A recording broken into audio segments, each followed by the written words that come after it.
Hello, welcome to 1997batman.com. Nice to see you. Today we are looking at the Robin with Redbird cycle, one of the many vehicles that Ken made for the Batman and Robin toy line. So just looking at the figure first, because it's pretty standard by this point. Nice mould, kind of cool. He's got the kind of yellow version for this. Obviously, all the Robin figures had different kind of colours and variations, so that it never felt like you got the same figure over and over again. I kind of like that they've used the yellow for this, because it reminds me of the costume that Nightwing had in the early 90s, where he had the big yellow bird symbol on his front. Sculpt, I think, on the head and everything is pretty much the same. He's got one of these weird cloth capes that kind of clip into his back rather than around his neck. I don't know why that is. You can pull it out. Yeah, there you go. There's some notches in the back if you really want to, but you don't really want to, do you? It looks better from the front, to be honest, than it does around the back. It looks, I don't know, it just looks weird. But whatever.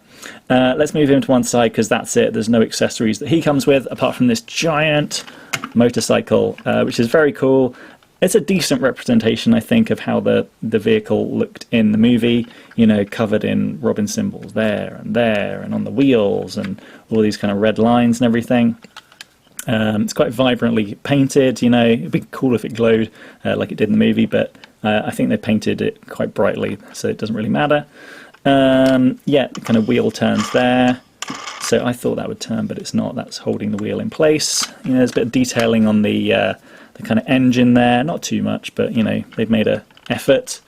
Yeah, and then the back wheel is kind of encased there.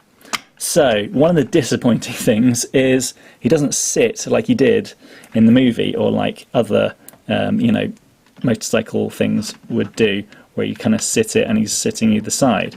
He does this rather awkward sort of lying on top of it, almost like he's making love to it.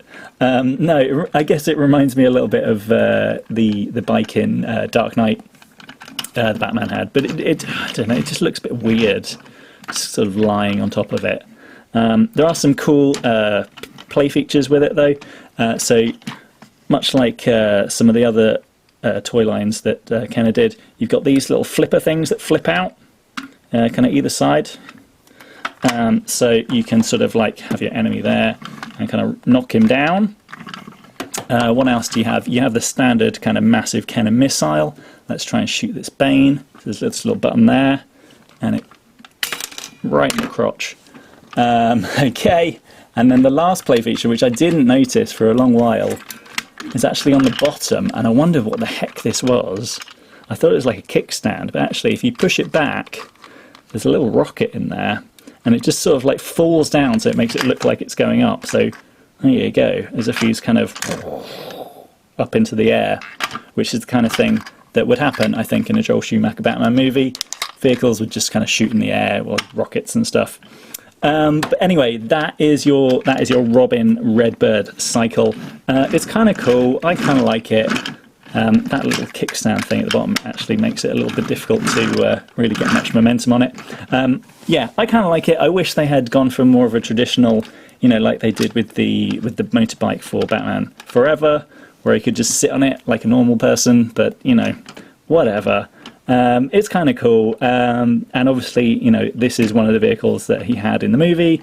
So if you're into collecting stuff as it looked like in the movie, you definitely need to get this one.